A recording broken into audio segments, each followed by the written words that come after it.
सबसे पहले बात कर रहे हैं बड़ी खबर की। उत्तराखंड में 2027 में विधानसभा के चुनाव होने हैं, इसके लिए भारतीय जनता पार्टी ने बिगुल फूंक दिया है। शनिवार को हरिद्वार में धामी सरकार के 4 साल पूरे होने को लेकर एक बड़ा कार्यक्रम कराया गया। कार्यक्रम में 22 योजनाओं का शिलान्यास और 17 योजनाओं का लोकार्पण किया गया। इन योजनाओं में पुलिस आवास, आपदा प्रबंधन कार्य, ज्योतिर्मठ में स्लोप, स्टेबलाइजेशन, होमगार्ड्स कार्यालय भवन और हरिद्वार गंगा कॉरिडोर परियोजना से जुड़े कार्य शामिल हैं। इस कार्यक्रम में अमित शाह, अफगानिस्तान और पाकिस्तान से आए 162 हिंदू शरणार्थियों को भारत की नागरिकता का प्रमाण पत्र भी दिए गए। वहीं कार्यक्रम में अमित शाह ने धामी सरकार के दूसरे कार्यकाल के 4 सालों के कामों की जमकर तारीफ की। अमित शाह ने कहा कि धामी सरकार को 4 साल पूरे हो रहे हैं और इन 4 सालों में धामी सरकार ने चुन चुनकर समस्याओं का समाधान किया है।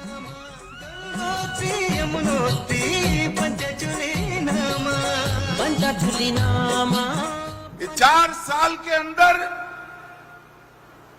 मुख्यमंत्री धामी जी ने एक एक समस्या को चुन चुन कर समाप्त करने का एक रचनात्मक अभिगम लिया।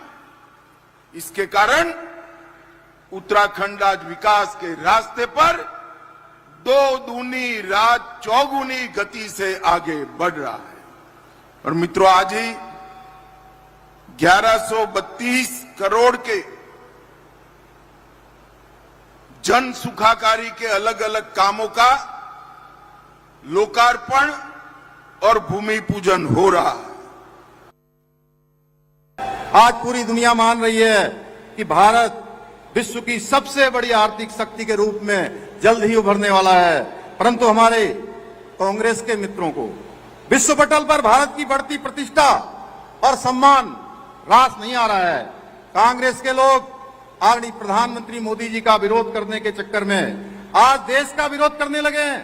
हाल ही में आपने देखा होगा, देश के अंदर एक पूरी विश्व की एआई बड़ी समिट के दौरान इन लोगों ने सारी हदें पार कर दी और वैश्विक ग्लोबल लीडर्स के सामने भारत को नीचा दिखाने का प्रयास किया। अपने युवराज के अपरिपक्व नेतृत्व में आज पूरी कांग्रेस दिशाहीन और देश विरोधी हो चुकी है। हम उत्तराखंड के समग्र विकास के साथ साथ उत्तराखंड की सांस्कृतिक अस्मिता, पारंपरिक पहचान और डेमोग्राफिक संतुलन को सुरक्षित और संरक्षित रखने के लिए भी संकल्पित होकर काम कर रहे हैं। आदरणीय गृह मंत्री जी की प्रेरणा से और उनके मार्गदर्शन में हमने उत्तराखंड में समान नागरिक संहिता लागू करके सामाजिक न्याय और समानता की दिशा में ऐतिहासिक कदम उठाया है। हमें गर्व है कि हम यूसीसी को हमने लागू ही नहीं किया, बल्कि उसे प्रभावी रूप से धरातल पर उतारने का काम किया है। कुछ लोग यूसीसी के बारे में तरह तरह का भ्रम फैलाने का प्रयास कर रहे थे, लेकिन आज इसके सफल क्रियान्वयन ने उनके मुंह पर ताला लगा दिया है। धामी सरकार के 4 साल का कार्यकाल पूरा होने के मौके पर हरिद्वार पहुंचे केंद्रीय गृह मंत्री अमित शाह 2027 के विधानसभा चुनाव का शंखनाद कर गए। उन्होंने देवभूमि की जनता से अपील की कि 2027 का उद्घाटन देवभूमि को करना है और तीसरी बार प्रचंड बहुमत के साथ बीजेपी को लाना है। अमित शाह ने घुसपैठ और तुष्टीकरण की राजनीति पर भी कड़े प्रहार किए। ये रिपोर्ट देखिए।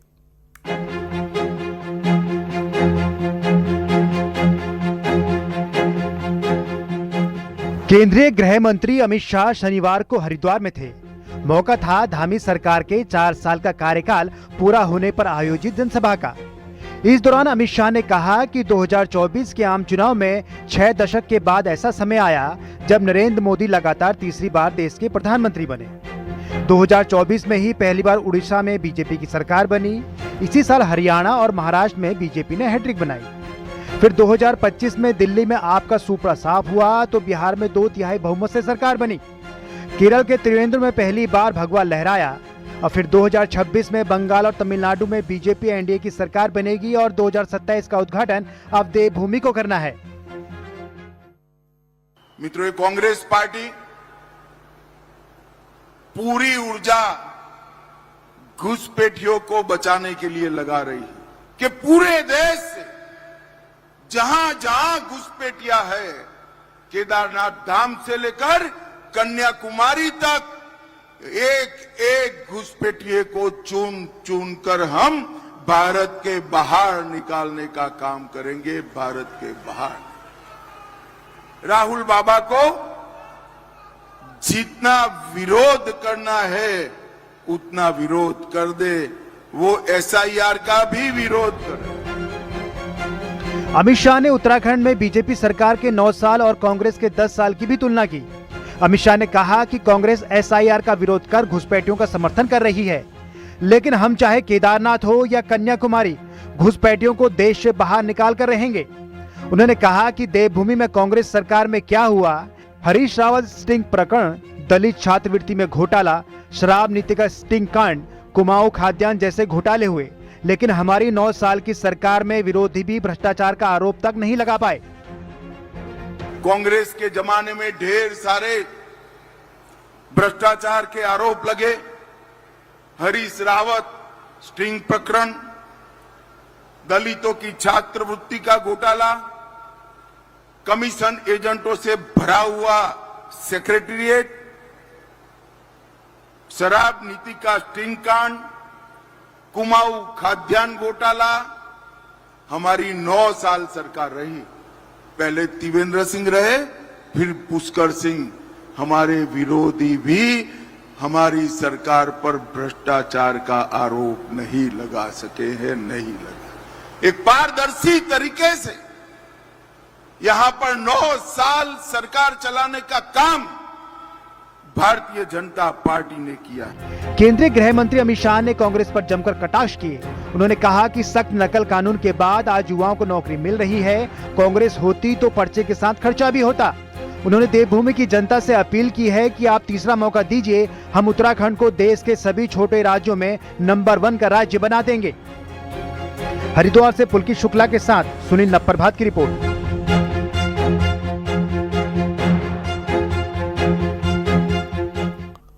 हरिद्वार में अमित शाह ने बीजेपी के 9 साल के सरकार की जमकर तारीफ की। अमित शाह ने कहा कि उत्तराखंड में बीजेपी की 9 साल में अच्छा काम हुआ।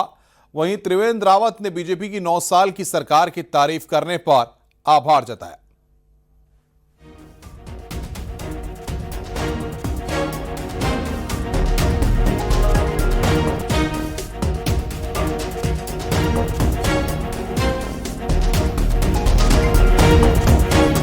अंत में इतना ही कहने आया हूं, 2027 में फिर से चुनाव आने वाला है। हमारे दोनों मुख्यमंत्री त्रिवेंद्र सिंह और पुष्कर सिंह ने 9 साल तक मनपूर्वक उत्तराखंड की सेवा करी है। एक तीसरा मौका भारतीय जनता पार्टी को दे दीजिए, हम उत्तराखंड को सभी छोटे राज्यों में 1 नंबर पर ले जाने का काम करेंगे। मुझे बताओ भाइयों बहनों, कमल के निशान पर आने वाले चुनाव में बटन दबाकर भाजपा का समर्थन करेंगे क्या? अरे जोर से बोलो, करेंगे?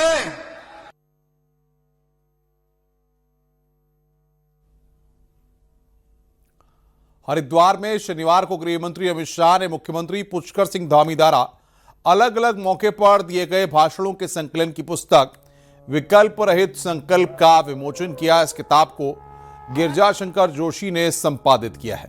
क्षण का हिस्सा बने।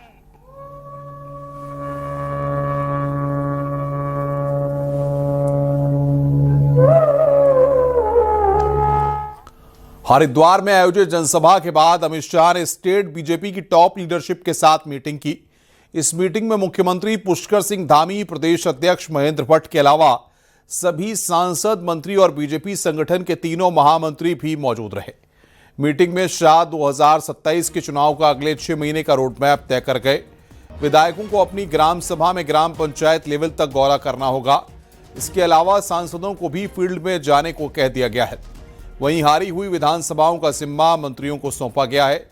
मंत्रियों को इन विधानसभाओं में जाकर बूथ लेवल तक काम करने को कहा गया है। वहीं पार्टी संगठन इन दौरों का शेड्यूल तय करेगा। सूत्रों की माने तो अमित शाह ने मीटिंग में पार्टी एकजुटता पर भी जोर दिया है।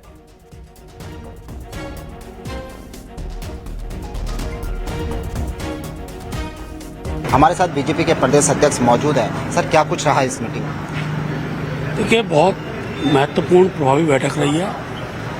अमित शाह जी ने प्रत्येक बूथ पर किस प्रकार कार्य योजना बननी चाहिए उस पर उनका मार्गदर्शन प्राप्त हुआ है और 100% बूथ जीतने का लक्ष्य उन्होंने हमारे सम्मुख रखा है।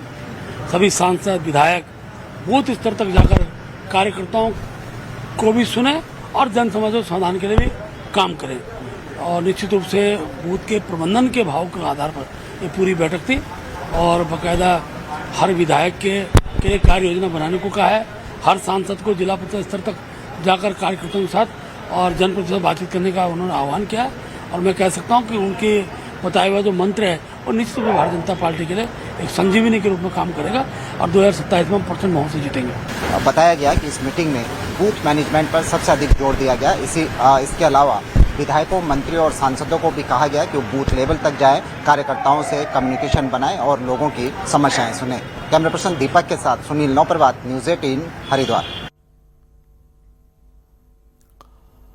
अल्मोड़ा जिला पंचायत में हुई बैठक में जोरदार हंगामा हो गया। विपक्षी सदस्यों ने सत्ता पक्ष के सदस्यों पर जबरन ध्वनि मत से बजट पास कराने का आरोप लगाया। विपक्षी सदस्यों ने इसको लोकतंत्र की हत्या बताते हुए सदन में जमकर हंगामा किया और फिर वॉकआउट कर बाहर आकर जोरदार नारेबाजी की। अल्मोड़ा जिला पंचायत में बजट को लेकर बुलाई गई बैठक हंगामे और आरोप प्रत्यारोप के बीच पूरी तरह गर्मा गई।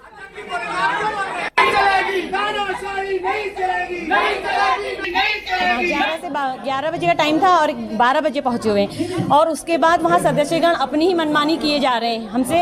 हाँ, अध्यक्ष मैम तो कोई जवाब ही नहीं दे रही है हमको। जो हम क्वेश्चन कर रहे हैं उसका आंसर हमें सदस्यों से मिल रहा है।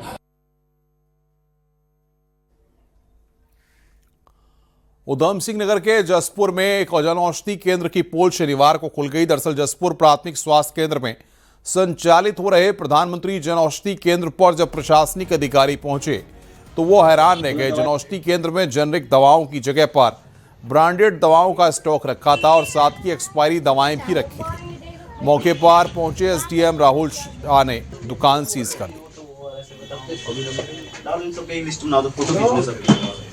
औचक निरीक्षण किया गया। निरीक्षण में ये पाया गया कि जिनके नाम पे जनऔषधि केंद्र का जो हमारा लाइसेंस जारी हुआ है वो मौके पे उपस्थित नहीं है। लंबे समय से वो यहाँ पे नहीं आ रहे हैं। उनके द्वारा अन्य 2-3 लड़कों को सैलरी बेसिस पे यहाँ रखा जा रहा है। ना वो क्वालिफाइड है, ना ही उनको किसी प्रकार की फार्मेसी। 5 मार्च को नैनीताल में एक महिला टूरिस्ट के साथ बलात्कार की कोशिश करने वाले टैक्सी ड्राइवर को पुलिस ने गिरफ्तार कर लिया। पुलिस का दावा है कि उसने घटना के 10 घंटे के भीतर ही आरोपी को गिरफ्तार कर लिया है। दरअसल 5 मार्च की देर रात दिल्ली की एक पर्यटक बस के जरिए देहरादून से हल्द्वानी पहुंची। इसी महिला पर्यटक ने हल्द्वानी से नैनीताल जाने के लिए टैक्सी हायर की थी और इसी टैक्सी ड्राइवर ने हल्द्वानी से नैनीताल जाने वाले रास्ते में पटवांगनगर के पास महिला पर्यटक के साथ रेप की कोशिश की। हालांकि महिला के तीखे विरोध के बाद वो घटना को अंजाम देने में नाकाम हुआ। महिला ने रात के अंधेरे में जंगल में छुपकर अपनी जान बचाई। हालांकि सुबह होने पर उसने ग्रामीणों से इसकी शिकायत की, जिसके बाद पुलिस ने दीपक बोरा नाम के टैक्सी ड्राइवर को गिरफ्तार कर लिया है। करते हुए हमें नैनीताल पहुंचना है, तो जो सेफ्टी के लिए वो जीपीएस भी मिला कि एक महिला पर्यटक जो दिल्ली से आ रही थी उसके साथ दुष्कर्म का प्रयास हुआ है और विदिन 4-5 आवर्स जो है हमने अभियुक्त का गाड़ी का नंबर भी ट्रेस आउट करके अभियुक्त का पिन पॉइंट लोकेशन हमने ट्रेस आउट कर लिया और विधिवत रूप से विदिन 9 to 10 आवर्स के अंदर अभियुक्त दीपक बोरा निवासी फतेहपुर थाना मुकानी इसका जो है ट्रेस आउट करके इसको विधिवत रूप से गिरफ्तार भी कर लिया है। देहरादून के क्लेमेंट टाउन इलाके में प्रेम प्रसंग का विवाद खूनी झगड़े में बदल गया। निजी यूनिवर्सिटी में पढ़ने वाले युवक और युवती के बीच कहासुनी इतनी बढ़ गई कि दोनों ने एक दूसरे पर चाकू से हमला कर दिया। घटना में दोनों गंभीर रूप से घायल हो गए, जिन्हें पुलिस ने दून अस्पताल में भर्ती कराया है, जहां उनकी सर्जरी चल रही है और दोनों खतरे से बाहर बताए जा रहे हैं। तो वहाँ जानकारी करने पर आया कि युवक और युवती आपस में प्रेमी और प्रेमिका थे। दोनों का प्रेम प्रसंग काफ़ी समय से चल रहा था और दोनों एक निजी शिक्षण संस्थान में MCA फर्स्ट ईयर के छात्रा थे और जानकारी करने पर पता चला कि युवती जो है किसी अन्य लड़के से प्रेम करने लगी थी, जिस कारण जो है प्रेमी खफा हो गया था और इस कारण एक दूसरे के ऊपर इनके द्वारा वार किए गए।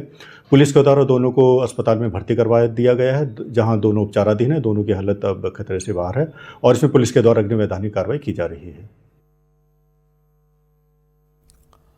मेरठ से खबर है, यूके 07 राइडर के नाम से फेमस और बिग बॉस 17 फेम अनुराग डोभाल का फिर सुसाइड की कोशिश। सोशल मीडिया पर लाइव करते हुए कोशिश की कार से दिल्ली देहरादून हाईवे पर एक्सीडेंट के बाद सुभारती अस्पताल पहुंचा अनुराग।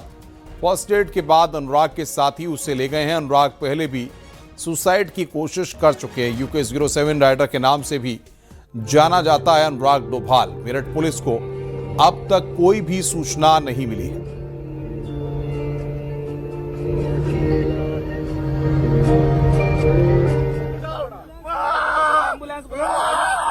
मेरे भाई मैंने देखी थी, आप तुम्हारी कोशिश देखी भैया, मेरे बात नहीं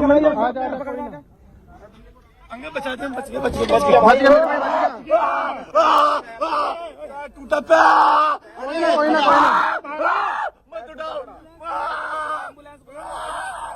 मेरे भाई मैंने देखी थी, आप तुम्हारी कोशिश देखी भैया, मेरे बात नहीं।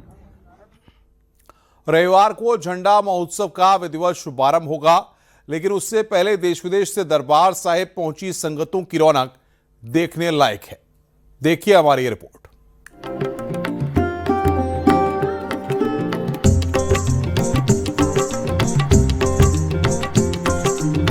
देहरादून में इस बार झंडा महोत्सव खास है।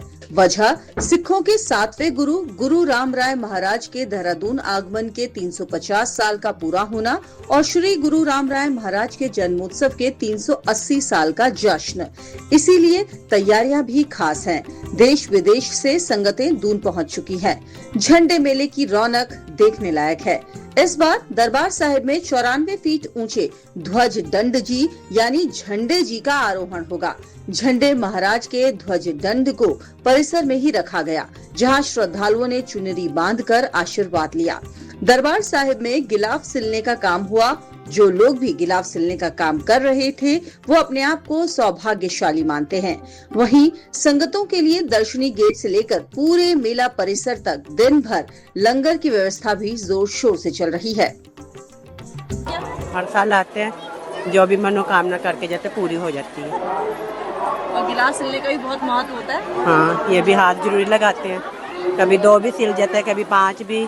मॉर्निंग से ही ब्रेकफास्ट, लंच ये सब रहेगा। शाम को हलवा प्रसाद, पकौड़े, चाय सब रहेगा। सुबह मॉर्निंग खस्ता, छोले, आलू की सब्जी, खस्ता और चाय ये सुबह चलेगा। दिन में राजमा चावल, कढ़ी चावल। झंडे महाराज की खासियत बताते हुए पुजारी बताते हैं कि झंडा महोत्सव का इंतजार साल भर श्रद्धालु करते हैं। श्री महंत देवेंद्र दास महाराज महोत्सव के दिन सभी को आशीर्वाद देंगे। संगतों को किसी तरह की कोई असुविधा न हो, इसका भी खास इंतजाम किया जा रहा है। मेला अस्पताल से लेकर श्रद्धालुओं के रहने के लिए भी व्यवस्था की जा रही है। कल संगतें द्वारा जिन जिन का नंबर होगा वो वस्त्र चढ़ाए जाएंगे। उन वस्त्रों की बहुत महत्वता है। जो पहले झंडे जी पे जो वस्त्र चढ़ते हैं वो उनको हम प्रसाद के तौर पे हमारी संगत को बांटते हैं, जिससे उनके घर में बरकत होती है। मेले में आने वाले श्रद्धालु आराम से दर्शन कर सकें, इसके लिए प्रशासन ने भी इंतजाम किए हैं। देहरादून के ही विनय गोयल विधि विधान के साथ झंडे जी का मुख्य दर्शनी गिलाफ चढ़ाएंगे, जिसको लेकर उनका परिवार भी काफी उत्सुक है और इंतजार हो रहा है उस क्षण का जिसके गवाह बनने के लिए लोग दूर दूर से दरबार साहिब आ रहे हैं। न्यूज़ 18 के लिए देहरादून से भारती सकलानी उनियाल की रिपोर्ट। संघ लोक सेवा आयोग की सिविल सेवा परीक्षा में उत्तराखंड की बेटियों ने उत्कृष्ट सफलता प्राप्त कर प्रदेश का मान बढ़ाया है। किच्चा की शांभवी तिवारी द्वारा 46वीं तथा टिहरी की मीनल नेगी द्वारा 66वीं रैंक हासिल करना अत्यंत गौरवपूर्ण उपलब्धि है। दोनों प्रतिभाशाली बेटियों से वार्ता कर उन्हें उज्जवल भविष्य के लिए हार्दिक बधाई एवं शुभकामनाएं दी गई हैं। नमस्ते सर, कैसे हैं आप? हाँ मीनल, नमस्ते। नमस्ते सर, कैसे हैं आप? मैं अच्छा हूँ, आपको बहुत बहुत बधाई, शुभकामनाएं। बहुत आपको है बड़ा अच्छा आपकी अचीवमेंट रही है। भगवान की कृपा, आपके माता पिता को सबको मेरी तरफ से बहुत शुभकामनाएं, है ना। बहुत अच्छा और आगे भी इसी तरह से करते रहिए, है ना। ये आपकी एक शुरुआत है अभी, और क्या है अभी आगे बहुत लंबा रास्ता तय करना है जी सर, जी सर। खूब नाम रोशन करना है। और अभी धन्यवाद सर। हम लोगों को, मुझे भी व्यक्तिगत रूप से बहुत अच्छा लगा आपकी सफलता पर, है ना। आगे बढ़ते हैं। मिडिल ईस्ट में युद्ध के बीच उत्तराखंड में रहने वाले कई परिवारों के गले सूखे हुए हैं क्योंकि इनके परिजन इन देशों में मौजूद हैं और नेपाल पर अपने परिजनों की चिंता सता रही है। आइए इस रिपोर्ट के जरिए हम आपको दिखाते हैं। हेलो। हाँ बेटा, कैसे हो तुम लोग? बस मम्मी ठीक है। और अब सब तो इनका स्कूल वगैरह सब ऑनलाइन ही चल रहे हैं। अच्छा, चलो ऑनलाइन पढ़ाई हो जा रही है और बाकी तो सिचुएशन ठीक है। सिचुएशन ठीक है, चलो ठीक है यार।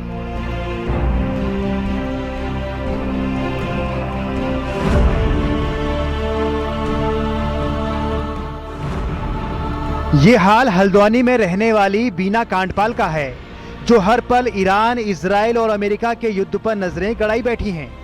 उन्हें खाड़ी के एक देश में मौजूद अपनी बेटी, दामाद और उनके बच्चों की चिंता हर पल सता रही है और वो सुबह शाम इसी तरह अपने बच्चों की खुशलबाद ले रही हैं। हालांकि उनका दावा है कि उनकी बेटी का परिवार पूरी तरह सुरक्षित है। मतलब थोड़ा मन में डर तो है, जो चल रहा है, मिसाइल अटैक चल रही है, डर तो इसमें हो रहा है, लेकिन हम सुबह शाम बस से बात करते रहते हैं। तो अभी बच्चों की भी ऑनलाइन क्लासेस चल रही हैं।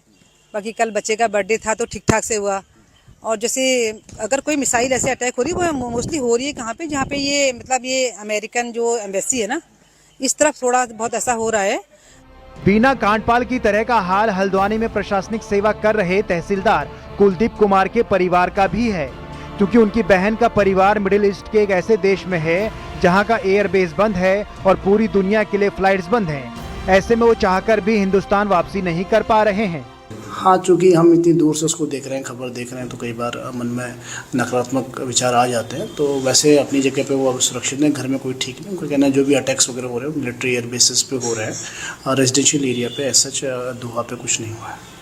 इस बीच उत्तराखंड सरकार के अधिकारी एक ऐसी लिस्ट तैयार करने में जुट गए हैं जिससे पता लग सके कि मिडिल ईस्ट में रहने वाले लोगों की संख्या कितनी है, ताकि भारत सरकार के जरिए उन्हें मदद पहुंचाई जा सके। दरअसल इजराइल, अमेरिका और ईरान युद्ध के चलते संयुक्त अरब अमीरात, सऊदी अरब, Jordan, Bahrain, Iran, Oman, Iraq, Kuwait और कतर में टेंशन बढ़ी हुई है। इसलिए वहां रह रहे लोग और उनके रिश्तेदार टेंशन में हैं और अपने घर वालों के सुरक्षित होने की प्रार्थना कर रहे हैं। हल्द्वानी से न्यूज़ 18 के लिए शैलेंद्र नेगी की रिपोर्ट।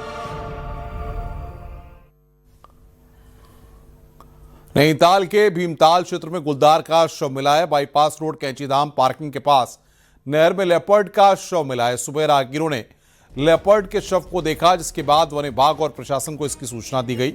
हालांकि गुलदार की मौत कैसे हुई इसकी पुष्टि नहीं हो सकी है।